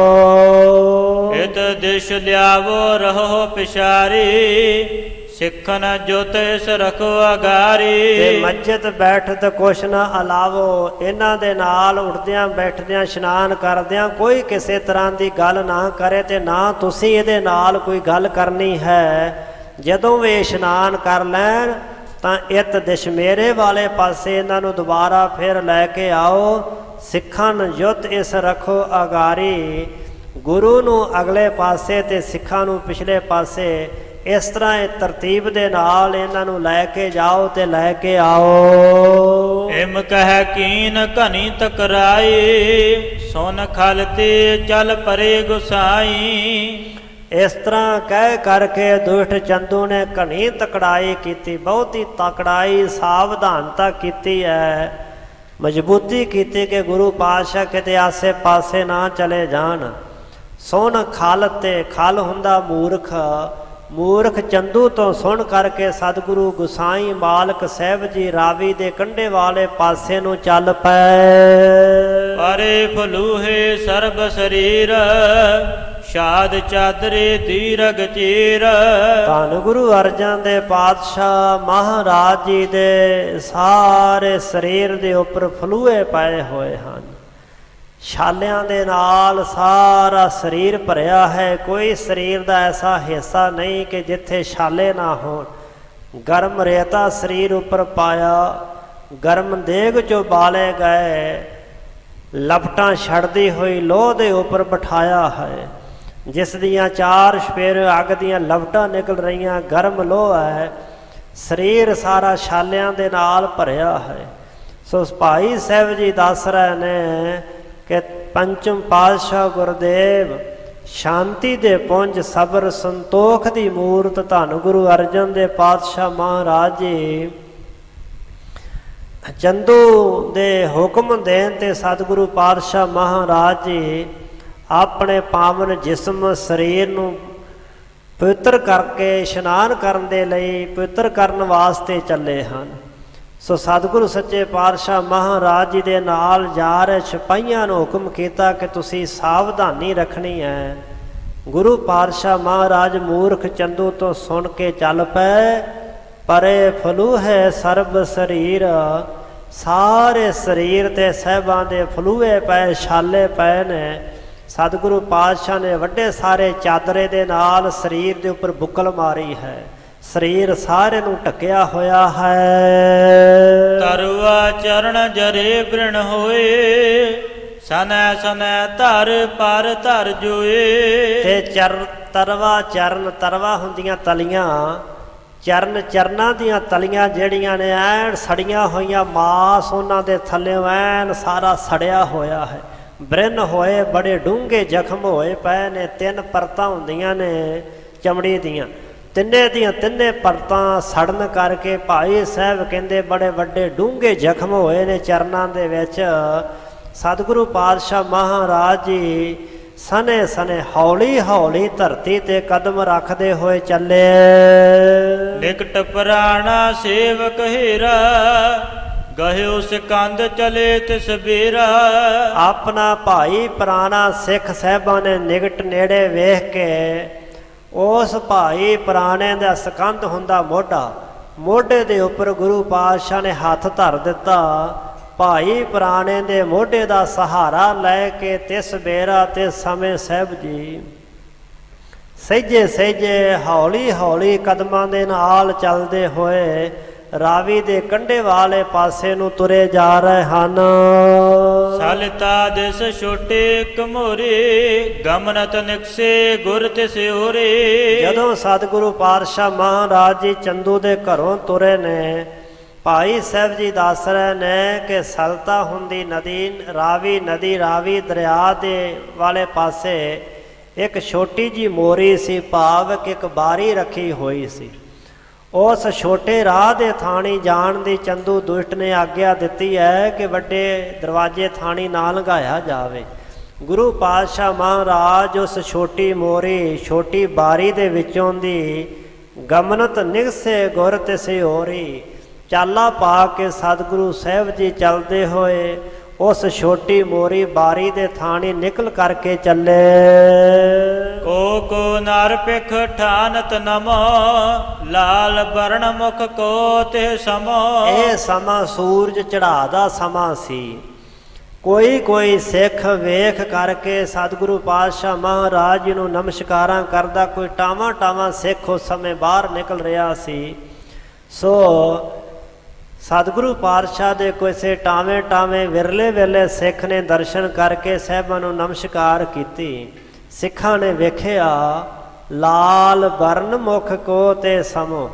ਉਸ ਸਮੇਂ ਪੰਚਮ ਗੁਰਦੇਵ ਦਾ ਮੁਖੜਾ ਜਿਹੜਾ ਐਨ ਲਾਲੀ ਦੇ ਨਾਲ ਭਖ ਰਿਹਾ ਹੈ, ਚਿਹਰੇ ਦੇ ਉੱਪਰ ਬਹੁਤ ਭਾਰੀ ਨੂਰ ਹੀ ਨੂਰ ਹੈ। ਰੂਹਾਨੀਅਤ ਦੇ ਨਾਲ ਭਰਿਆ ਹੋਇਆ ਮੁਖੜਾ ਡਲਕਾ ਮਾਰਦਾ ਹੈ। ਗੁਰੂ ਕੇ ਕਿਸੇ ਵਿਰਲੇ ਸਿੱਖ, ਲਾਹੌਰ ਨਿਵਾਸੀ ਸਿੱਖ ਕਿਸੇ ਨੇ ਉਸ ਸਮੇਂ ਦਰਸ਼ਨ ਕੀਤੇ। ਭੋਜਨ ਕੀਓ ਨ ਪੀਓ ਪਾਣੀ, ਦੁਰਬਲ ਤਨ ਸਜਾਏ ਖਲ ਠਾਨੀ। 5 ਦਿਨ ਹੋ ਗਏ ਸਨ, ਨਾ ਸਾਹਿਬਾਂ ਨੇ ਭੋਜਨ ਛਕਿਆ, ਨਾ ਪਾਣੀ ਪੀਤਾ। ਫਿਰ ਸਜਾਵਾਂ ਸਹਿੰਦਿਆਂ ਹੋਇਆਂ ਸਰੀਰ ਜਿਹੜਾ ਸੀ ਦੁਰਬਲ ਕਮਜ਼ੋਰ ਹੋਇਆ ਹੈ, ਸਰੀਰ ਵਿੱਚ ਕਾਫੀ ਕਮਜ਼ੋਰੀ ਆ ਗਈ ਹੈ। ਦੁਰਬਰ ਤਨ ਸਜਾਏ ਖਲ ਠਾਨੀ, ਖਲ ਚੰਦੂ ਮੂਰਖ ਨੇ, ਦੁਸ਼ਟ ਨੇ ਸਤਿਗੁਰੂ ਪਾਤਸ਼ਾਹ ਦੇ ਸਰੀਰ ਤੇ ਬੜੀਆਂ ਭਾਰੀ ਸਜਾਵਾਂ ਦਿੰਦਿਆਂ ਹੋਇਆਂ ਸਾਹਿਬਾਂ ਦੇ ਸਰੀਰ ਨੂੰ ਕਮਜ਼ੋਰ ਕਰਨਾ ਚਾਹਿਆ ਹੈ। ਪਰ ਮੁੱਖ ਮੰਡਲ ਉੱਪਰ ਉਹੀ ਆਬਾ, ਉਹੀ ਰੂਹਾਨੀਅਤ, ਉਹੀ ਨੂਰ ਡਲਕਾ ਮਾਰਦਾ ਲਾਲ ਸੁਰਖ ਸਾਹਿਬਾਂ ਦਾ ਚਿਹਰਾ ਭਖਦਾ ਹੈ। ਹੀਰ ਹੀਰ ਨਰ ਉਰ ਬਿਸਮਾਵੈ, ਕਿਆ ਇਨ ਦਸ਼ਾ ਭਈ ਗੁਰ ਜਾਵੈ। ਵੇਖ ਕੇ ਬਹੁਤ ਸਾਰੇ ਨਰ ਸਿੱਖ ਹੈਰਾਨ ਹੋ ਰਹੇ ਨੇ ਮਨਾਂ ਵਿੱਚ ਕਿ ਸਾਹਿਬਾਂ ਦੀ ਕੀ ਦਸ਼ਾ, ਕੀ ਹਾਲਤ ਹੋਈ ਹੈ। ਤੇ ਗੁਰੂ ਪਾਤਸ਼ਾਹ ਮਹਾਰਾਜ ਜੀ ਜਾ ਰਹੇ ਹਨ।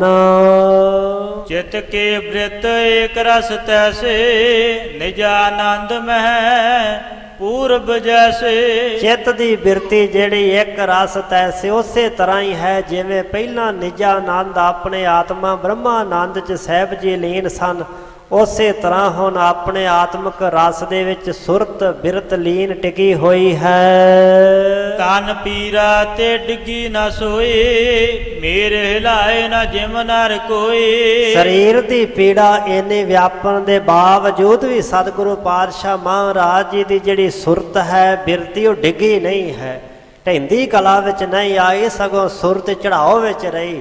ਸੁਰਤ ਵਿੱਚ ਕਾਂਗਾਂ ਲਹਿਰਾਂ ਉੱਠਦੀਆਂ ਰਹੀਆਂ, ਏਕ ਰਸ ਸੁਰਤ ਰਹੀ। ਜਿਵੇਂ ਭਾਈ ਸਾਹਿਬ ਕਹਿੰਦੇ ਕੋਈ ਸੁਮੇਰ ਪਰਬਤ ਨੂੰ ਹਿਲਾ ਨਹੀਂ ਨਾ ਸਕਦਾ, ਸਾਹਿਬ ਗੁਰੂ ਅਰਜਨ ਦੇ ਪਾਤਸ਼ਾਹ ਮਹਾਰਾਜ ਜੀ ਦੀ ਟਿਕੀ ਹੋਈ ਸਥਿਰ ਸੁਰਤ ਨੂੰ ਆਤਮਿਕ ਮੰਡਲਾਂ ਦੇ ਵਿੱਚੋਂ ਕੋਈ ਡੁਲਾ ਨਾ ਸਕਿਆ।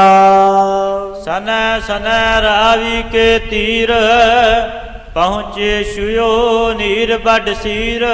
ਇਸ ਤਰ੍ਹਾਂ ਸਹਿਜੇ ਸਹਿਜੇ, ਸਣੇ ਸਣੇ ਦਾ ਅਰਥ ਹੈ ਹੌਲੀ ਹੌਲੀ, ਸਹਿਜੇ ਸਹਿਜੇ, ਆਸਤੇ ਆਸਤੇ ਪਾਵਨ ਕਦਮ ਧਰਦੇ ਹੋਏ ਪੰਚਮ ਗੁਰਦੇਵ ਦੁਈ ਦੀਨ ਦੁਨੀ ਦੇ ਮਾਲਕ ਗੁਰੂ ਅਰਜਨ ਦੇਵ ਪਾਤਸ਼ਾਹ ਰਾਵੀ ਕੇ ਤੀਰ, ਰਾਵੀ ਦਰਿਆ ਦੇ ਕੰਢੇ ਤੇ ਪਹੁੰਚ ਗਏ।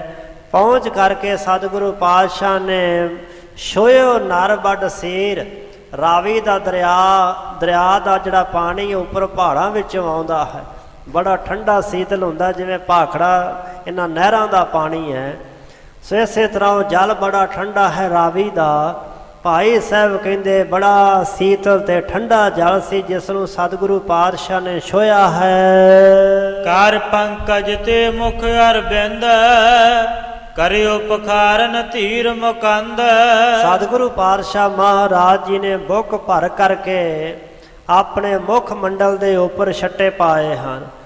ਕਾਰ ਹੱਥ ਤੇ ਪੰਕਜ ਚਰਨ, ਸਤਿਗੁਰੂ ਪਾਤਸ਼ਾਹ ਨੇ ਜਲ ਵਿੱਚ ਪਾ ਕਰਕੇ ਪਹਿਲਾਂ ਹੱਥ ਧੋਤੇ, ਚਰਨ ਧੋਤੇ, ਫਿਰ ਮੁਖ ਅਰਬਿੰਦ, ਕਮਲ ਵਰਗਾ ਖਿੜਿਆ ਹੋਇਆ ਮੁਖੜਾ ਸਤਿਗੁਰੂ ਪਾਤਸ਼ਾਹ ਜੀ ਨੇ ਕਰਿਓ ਪਖਾਰਨ, ਪਖਾਰਨ ਹੁੰਦਾ ਧੋਣਾ, ਧੀਰ ਮੁਕੰਦ ਮੁਕਤੀ ਦਾਤਾ ਸਤਿਗੁਰੂ ਧੀਜ ਧਾਰੀ। ਪੰਚਮ ਗੁਰਦੇਵ ਨੇ ਰਾਵੀ ਦੇ ਠੰਡੇ ਜਲ ਦੇ ਛੱਟੇ ਆਪਣੇ ਮੁਖ ਮੰਡਲ ਉੱਪਰ ਮਾਰੇ। ਬਰਿੰਦ ਚੁਰੇ ਕਰ ਮੁਖ ਸਿਤ ਲਾਇਓ, ਮਹਾ ਉਸ਼ਨਤਾ ਜੋ ਤਪਤਾਇਓ। ਬਹੁਤ ਸਾਰੇ ਚੁਲੇ ਕੀਤੇ ਸਾਹਿਬਾਂ ਨੇ, ਵਾਰ-ਵਾਰ ਮੁਖ ਵਿੱਚ ਜਲ ਪਾ ਕਰਕੇ ਬੜੇ ਚੁਲੇ ਕੀਤੇ। ਮੁਖ ਸਿਤ ਲਾਇਓ, ਮੁਖ ਨੂੰ ਠੰਡਾ ਠਾਰ ਕੀਤਾ। ਜਿਹੜੀ ਮਹਾ ਉਸ਼ਨਤਾ ਹੁੰਦੀ ਤਪਸ਼ ਗਰਮੀ, ਜੇਠ ਮਹੀਨੇ ਦੀ ਔਰ ਤੱਤੀ ਤਵੀ ਗਰਮ ਰੇਤਾ, ਇਸੇ ਤਰ੍ਹਾਂ ਗਰਮ ਪਾਣੀ ਦੀ ਦੇਗ ਜੋ ਸਾਹਿਬਾਂ ਨੂੰ ਤਸੀਹੇ ਦਿੱਤੇ ਗਏ ਸਨ, ਸਰੀਰ ਤਪਾਇਆ ਗਿਆ ਸੀ। ਭਾਈ ਸਾਹਿਬ ਕਹਿੰਦੇ ਮਹਾ ਉਸ਼ਨਤਾ ਜੋ ਤਪਤਾਇਓ, ਜਿਹੜਾ ਸਰੀਰ ਬੜੀ ਗਰਮੀ ਦੇ ਨਾਲ ਤਪਿਆ ਹੋਇਆ ਸੀ। ਗਹਿ ਪਦ ਪਦ ਮਲੰਗਾ ਪਖਾਰੇ, ਪ੍ਰਵਿਸ਼ੇ ਜਲ ਮੈਂ ਮੱਜਨ ਧਾਰੇ। ਭਾਈ ਲੰਗਾ ਜੀ ਨੇ ਸਾਹਿਬਾਂ ਦੇ ਚਰਨ ਫੜ ਕਰਕੇ ਆਪਣੇ ਹੱਥਾਂ ਦੇ ਨਾਲ ਚਰਨ ਧੋਤੇ ਤੇ ਪ੍ਰਵਿਸ਼ੇ ਜਲ ਮੈਂ ਮੱਜਨ ਧਾਰੇ। ਫਿਰ ਸਤਿਗੁਰੂ ਪਾਤਸ਼ਾਹ ਜੀ ਰਾਵੀ ਦਰਿਆ ਵਿੱਚ ਆਪ ਡੂੰਘੇ ਪਾਣੀ 'ਚ ਪ੍ਰਵੇਸ਼ ਹੋਏ ਤੇ ਆਪਣੇ ਪਾਵਨ ਸਰੀਰ ਦਾ ਇਸ਼ਨਾਨ ਕੀਤਾ। ਵਹਿਰ ਨਿਗਸ ਪਟ ਸ਼ੁਸ਼ਕ ਲਿਓ ਹੈ, ਦੇ ਸਾਧਨ ਪੁਨੈ ਕਿਓ ਹੈ। ਬਾਹਰ ਨਿਕਲ ਕਰਕੇ ਰਾਵੀ ਦੇ ਦਰਿਆ ਵਿੱਚੋਂ ਇਸ਼ਨਾਨ ਕਰਨ ਤੋਂ ਬਾਅਦ ਸਾਹਿਬਾਂ ਨੇ ਖੁਸ਼ਕ ਬਸਤਰ ਲੈ ਕਰਕੇ ਆਪਣੇ ਸਰੀਰ ਦੇ ਉੱਪਰ ਲਪੇਟਿਆ। ਦੇਹ ਸਾਧਨ ਪੁਣੇ ਕੀਓ, ਸਾਰੇ ਸਰੀਰ ਨੂੰ ਢੱਕ ਲਿਆ। ਸਰੀਰ ਉੱਪਰ ਸੁੱਕੇ ਚਾਦਰੇ ਦੀ ਬੁੱਕਲ ਮਾਰ ਲਈ। ਜਪ ਜੀ ਪਾਠ ਕਰਤੇ ਔਰ ਪ੍ਰੇਮਾ, ਜੋ ਸਿੱਖਨ ਕੀ ਠਾਨਤ ਛੇਮਾ। ਪੰਚਮ ਗੁਰਦੇਵ ਸੱਚੇ ਪਾਤਸ਼ਾਹ ਮਹਾਰਾਜ ਜਪਜੀ ਸਾਹਿਬ ਜੀ ਦੀ ਪਾਵਨ ਬਾਣੀ ਦਾ ਪਾਠ ਕਰਤ ਔਰ ਪ੍ਰੇਮਾ, ਹਿਰਦੇ ਦੇ ਪ੍ਰੇਮ ਨਾਲ ਕਰਦੇ ਨੇ। ਜੋ ਸਤਿਗੁਰੂ ਪਾਤਸ਼ਾਹ ਸਿੱਖਨ ਕੀ ਠਾਨਤ ਛੇਮਾ, ਆਪਣੇ ਪਿਆਰੇ ਗੁਰਸਿੱਖਾਂ ਦੀ ਕਲਿਆਣ ਕਰਦੇ ਹਨ। ਐਸੇ ਸਤਿਗੁਰੂ ਪਾਤਸ਼ਾਹ ਜੀ ਪ੍ਰੇਮ ਨਾਲ ਰਾਵੀ ਦਰਿਆ ਦੇ ਕੰਢੇ ਤੇ ਬੈਠੇ ਹੋਏ ਜਪਜੀ ਸਾਹਿਬ ਜੀ ਦੀ ਪਾਵਨ ਬਾਣੀ ਦਾ ਪਾਠ ਕਰਨ ਲੱਗੇ। ਪੁਨ ਪੰਚੋ ਸਿੱਖ ਕੀਨ ਇਸ਼ਨਾਨੇ, ਗੁਰਬਾਣੀ ਕੋ ਪਾਠ ਬਖਾਨੇ। ਫਿਰ ਬਾਕੀ ਪੰਜਾਂ ਸਿੱਖਾਂ ਨੇ ਵੀ ਰਾਵੀ ਦੇ ਵਿੱਚ ਇਸ਼ਨਾਨ ਕੀਤਾ ਤੇ ਗੁਰੂ ਕੇ ਸਿੱਖ ਵੀ ਪਾਵਨ ਗੁਰਬਾਣੀ ਦਾ ਪਾਠ, ਗੁਰਬਾਣੀ ਕੋ ਪਾਠ ਬਖਾਨੇ, ਅੰਮ੍ਰਿਤ ਬਾਣੀ ਦਾ ਪਾਠ ਆਪਣੇ ਮੁਖ ਦੁਆਰਾ ਕਰਨ ਲੱਗੇ। ਖਰੇ ਭਏ ਸਤਿਗੁਰ ਪਰਵਾਰ, ਜਪ ਜੀ ਪਾਠ ਸੁਨਿਓ ਨਿਰਤਾਰ। ਇਸ਼ਨਾਨ ਪਾਣੀ ਤੋਂ ਬਾਅਦ ਗੁਰੂ ਕੇ ਸਿੱਖ ਸਤਿਗੁਰੂ ਅਰਜਨ ਦੇਵ ਪਾਤਸ਼ਾਹ ਦੇ ਆਲੇ ਦੁਆਲੇ ਹੋ ਕੇ ਖਲੋ ਗਏ ਨੇ। ਪਰਿਵਾਰ ਹੁੰਦਾ ਆਸੇ ਪਾਸੇ। ਗੁਰੂ ਕੇ ਸਿੱਖਾਂ ਨੇ ਖਲੋ ਕਰਕੇ ਜਪਜੀ ਸਾਹਿਬ ਜੀ ਦੀ ਪਾਵਨ ਬਾਣੀ ਦਾ ਪਾਠ ਗੁਰੂ ਅਰਜਨ ਦੇਵ ਪਾਤਸ਼ਾਹ ਦੇ ਮੁਖ ਦੁਆਰਾ ਸਰਵਣ ਕੀਤਾ। ਧੰਨ ਸਨ ਉਹ ਸਿੱਖ ਜਿਨ੍ਹਾਂ ਨੇ ਅੰਤਮ ਸਮੇਂ ਤੇ ਗੁਰੂ ਅਰਜਨ ਦੇਵ ਪਾਤਸ਼ਾਹ ਦੇ ਮੁਖ ਤੋਂ ਜਪਜੀ ਸਾਹਿਬ ਜੀ ਦੀ ਪਾਵਨ ਬਾਣੀ ਦਾ ਪਾਠ ਸੁਣਿਆ। ਸੁਣਿਓ ਨਿਰਧਾਰ, ਨਿਰਣਾ ਧਾਰ ਕੇ ਬੜੀ ਸ਼ਰਧਾ ਭਾਵਨਾ ਤੇ ਸਿਦਕ ਵਿੱਚ ਭਿੱਜੇ ਹੋਏ ਪੰਜਾਂ ਗੁਰਸਿੱਖਾਂ ਨੇ ਸਾਹਿਬਾਂ ਦੇ ਚਾਰ ਛਫੇਰੇ ਖਲੋ ਕੇ ਪਾਵਨ ਬਾਣੀ ਦਾ ਪਾਠ ਗੁਰੂ ਅਰਜਨ ਦੇ ਪਾਤਸ਼ਾਹ ਕਰਦੇ ਰਹੇ ਤੇ ਸਿੱਖਾਂ ਨੇ ਸਰਵਣ ਕੀਤਾ। ਭੋਗ ਪਾਏ ਕਰ ਸੀਸ ਨਿਵਾਇਓ, ਪੁਨ ਸਿੱਖਨ ਸਨ ਬਾ ਕੇ ਅਲਾਇਓ। ਭੋਗ ਪਾ ਕੇ ਜਪਜੀ ਸਾਹਿਬ ਦੀ ਪਾਵਨ ਬਾਣੀ ਦਾ ਪਾਠ ਦਾ ਸਾਹਿਬਾਂ ਨੇ ਸੀਸ ਝੁਕਾਇਆ, ਨਮਸਕਾਰ ਕੀਤੀ ਉਸ ਅਕਾਲ ਪੁਰਖ ਵਾਹਿਗੁਰੂ ਜੀ ਨੂੰ। ਫਿਰ ਸਿੱਖਾਂ ਦੇ ਸਨ ਤਾਈ ਵਾਕ ਮੁਖ ਤੋਂ ਬਚਨ ਅਲਾਏ, ਮੁਖ ਤੋਂ ਬਚਨ ਆਖੇ। ਅਬ ਹਮ ਚਹੈ ਪਰਲੋਕ ਪਿਆਨਾ, ਚਿਤ ਜਿਮ ਕਹਿਤ ਸਕਲ ਹਮ ਠਾਨਾ।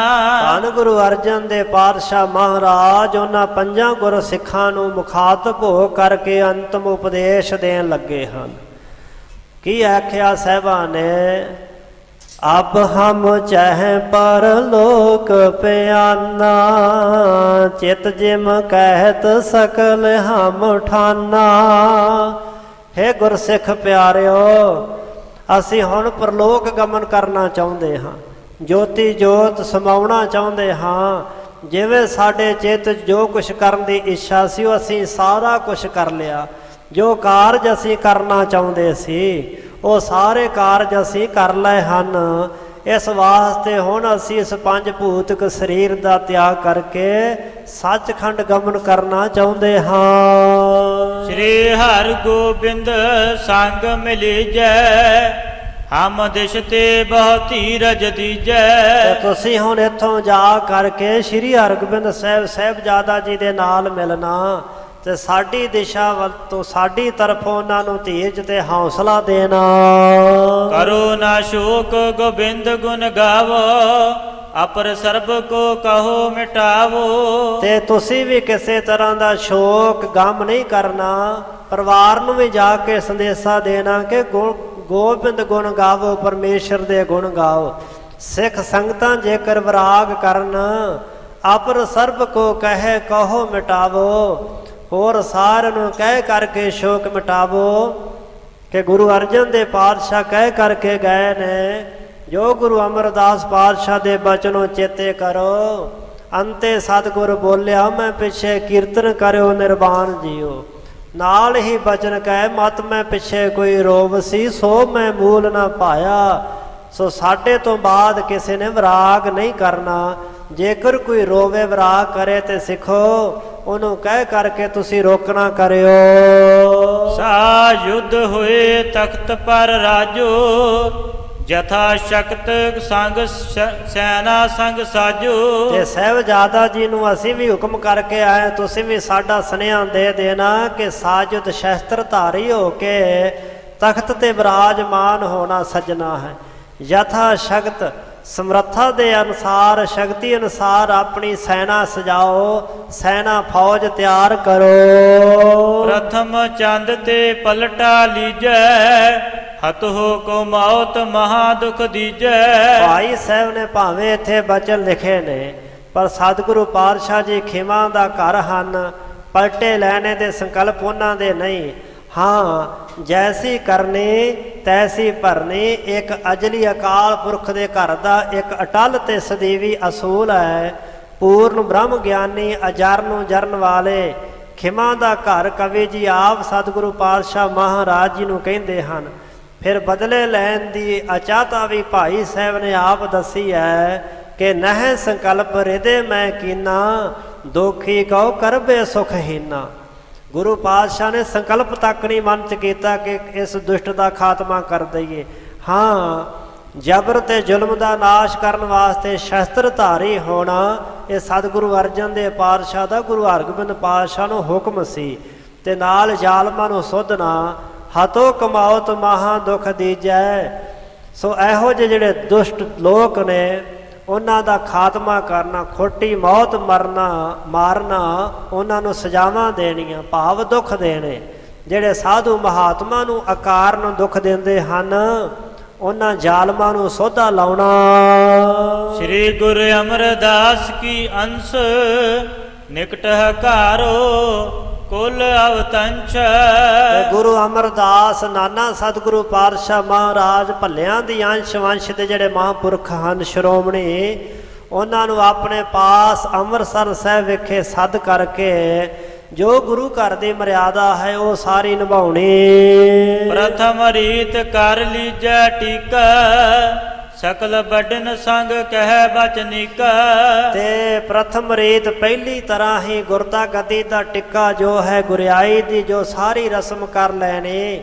ਜਿਹੜੇ ਵੱਡੇ ਗੁਰੂ ਸਾਹਿਬਾਂ ਦੇ ਨਾਲ ਗੁਰੂ ਕੇ ਸਿੱਖ ਰਹੇ ਨੇ ਉਹਨਾਂ ਦੀ ਵੀ ਇੱਜ਼ਤ ਕਰਨੀ। ਸਕਲ ਵੱਡਨ ਸੰਗ ਕਹਿ ਬਚਨੀਕਾ, ਜਿਹੜੇ ਵੱਡੇ ਮਹਾਂਪੁਰਖ ਨੇ ਵੱਡੇ ਗੁਰੂ ਸਾਹਿਬਾਂ ਦੇ ਸਮੇਂ ਦੇ ਗੁਰਸਿੱਖ ਉਹਨਾਂ ਨਾਲ ਸ਼ੁਭ ਤੇ ਚੰਗੇ ਬਚਨ ਕਹਿਣੇ। ਵਿਦਾਦਿਕ ਸਿੱਖਨ ਸਨਮਾਨੋ ਪੁਰਾ ਗੁਰਨ ਕੇ ਰੀਤ ਪ੍ਰਮਾਨੋ। ਬ੍ਰਹਮ ਗਿਆਨੀ ਬਾਬਾ ਬੁੱਢਾ ਸਾਹਿਬ ਜੀ ਹੋਰ ਜਿਹੜੇ ਪੁਰਾਤਨ ਗੁਰਸਿੱਖ ਹਨ ਉਹਨਾਂ ਦਾ ਬੜਾ ਅਦਬ ਸਤਿਕਾਰ ਕਰਨਾ। ਤੇ ਜੋ ਪੂਰਨ ਸਤਿਗੁਰੂ ਪਾਤਸ਼ਾਹ ਮਹਾਰਾਜ ਜੀ ਦੇ ਘਰ ਦੀ ਵੱਡੇ ਗੁਰੂ ਸਾਹਿਬਾਂ ਦੀ ਰੀਤੀ ਹੈ ਉਸ ਰੀਤੀ ਨੂੰ ਭਲੀ ਪ੍ਰਕਾਰ ਮੰਨੋ। ਇਹ ਸਾਡਾ ਸੰਦੇਸ਼ ਸਾਡਾ ਉਪਦੇਸ਼ ਸ੍ਰੀ ਹਰਗੋਬਿੰਦ ਪਾਤਸ਼ਾਹ ਨੂੰ ਜਾ ਕੇ ਦੇਣਾ। ਨਹੀਂ ਰੀਤ ਇਕ ਰਣ ਕੀ ਕੀਜੈ ਅਪਰ ਪ੍ਰਥਮ ਸਮ ਗਤੀ ਚਲੀਜੈ। ਬਾਕੀ ਮਰਿਆਦਾ ਉਹੀ ਰੱਖਣੀ, ਇੱਕ ਨਵੀਂ ਰੀਤੀ ਚਲਾਉਣੀ ਹੈ। ਸ਼ਸਤਰ ਧਾਰੀ ਹੋ ਕੇ ਰਣ ਕੀ ਕੀਜੇ, ਜੰਗ ਯੁੱਧ ਕਰਨ ਦੀ ਇੱਕ ਨਵੀਂ ਰੀਤੀ ਚਲਾਉਣੀ। ਬਾਕੀ ਜੋ ਰੀਤੀ ਮਰਿਆਦਾ ਗੁਰੂ ਘਰ ਦੀ ਚੱਲਦੀ ਆਈ ਹੈ ਉਹ ਪ੍ਰਥਮ ਸਮਗਤੀ ਚਲੇ ਜੇ ਪਹਿਲੀ ਮਰਿਆਦਾ ਅਨੁਸਾਰ ਹੀ ਸਾਰੀ ਤਰ੍ਹਾਂ ਚੱਲਣਾ ਹੈ।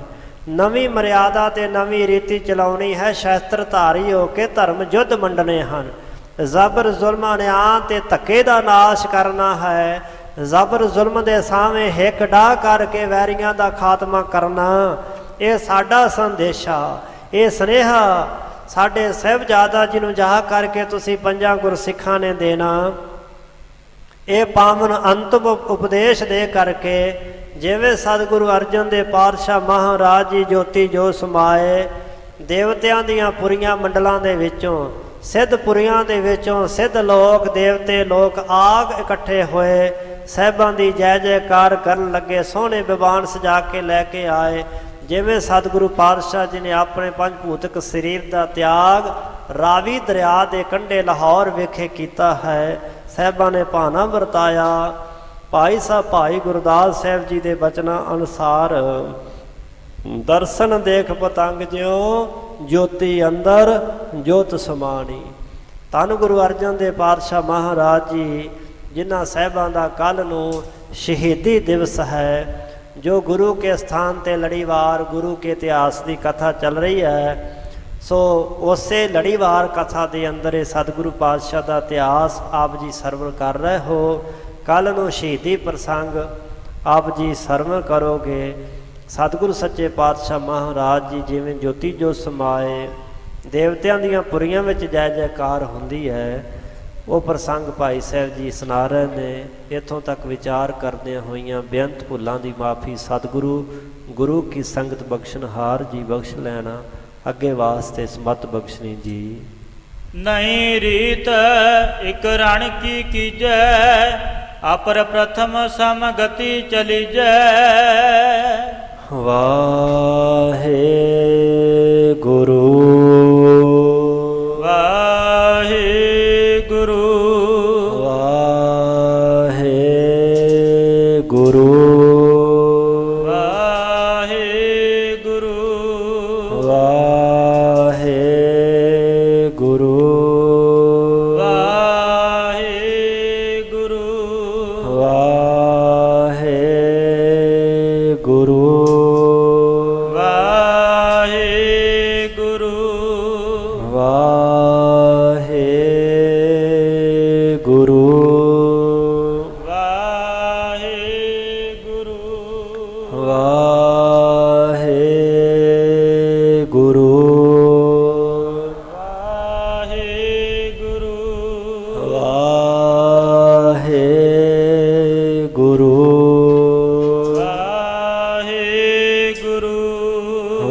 ਵਾਹਿਗੁਰੂ ਵਾਹਿਗੁਰੂ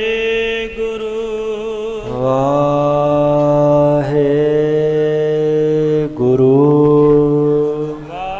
ਵਾਹਿਗੁਰੂ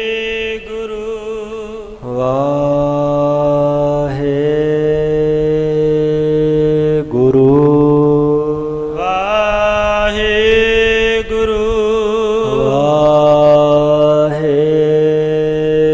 ਵਾਹਿਗੁਰੂ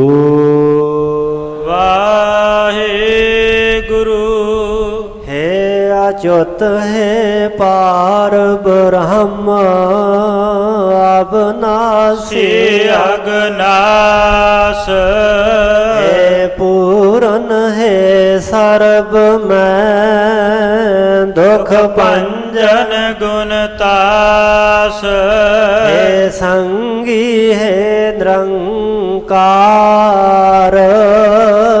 ਹੈ ਨਿਰਗੁਣ ਸਭ ਟੇਕ ਹੈ ਗੋਬਿੰਦ ਹੈ ਗੁਣ ਨਿਦਾਨ ਜਾ ਜਾਗੈ ਸਦਾ ਵਿਵੇਕ ਹੈ ਅਪਰੰਪਰ ਹਰ ਹਰੇ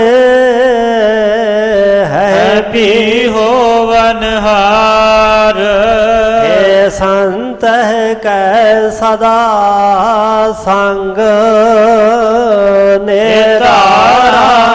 ਨਿਤਾਰਾਦਾਰ ਹੇ ਠਾਕੁਰ ਹਾਂ ਦਾਸ ਰੋ ਮੈਂ ਨਿਰਗੁਣ ਗੁਣ ਨਹੀਂ ਕੋਏ ਨਾਨਕ ਦੀਜੈ ਨਾਮ ਦਾਨ ਰਾਖੋ ਆਖੋ ਹੀਐ ਪਰੋਏ ਆਏ ਪ੍ਰਭ ਸਰਨਾਗਤੀ ਕਿਰਪਾ ਨਿਧ ਦਇਆਲ ਏਕ ਅੱਖਰ ਹਾਰ ਮਾਨ ਬਸਤ ਨਾਨਕ ਹੋਤ ਨਿਹਾਲ ਵਾਹਿਗੁਰੂ ਨਾਮ ਜਹਾਜ ਹੈ ਚੜੇ ਸੋ ਉਤਰੇ ਪਾਰ ਜੋ ਸ਼ਰਧਾ ਕਰ ਸੇਵੰਦੇ ਗੁਰ ਪਾਰ ਉਤਾਰਨ ਹਾਰ ਜੋ ਸ਼ਰਧਾ ਕਰ ਸੇਵੰਦੇ ਗੁਰ ਪਾਰ ਉਤਾਰਨ ਹਾਰ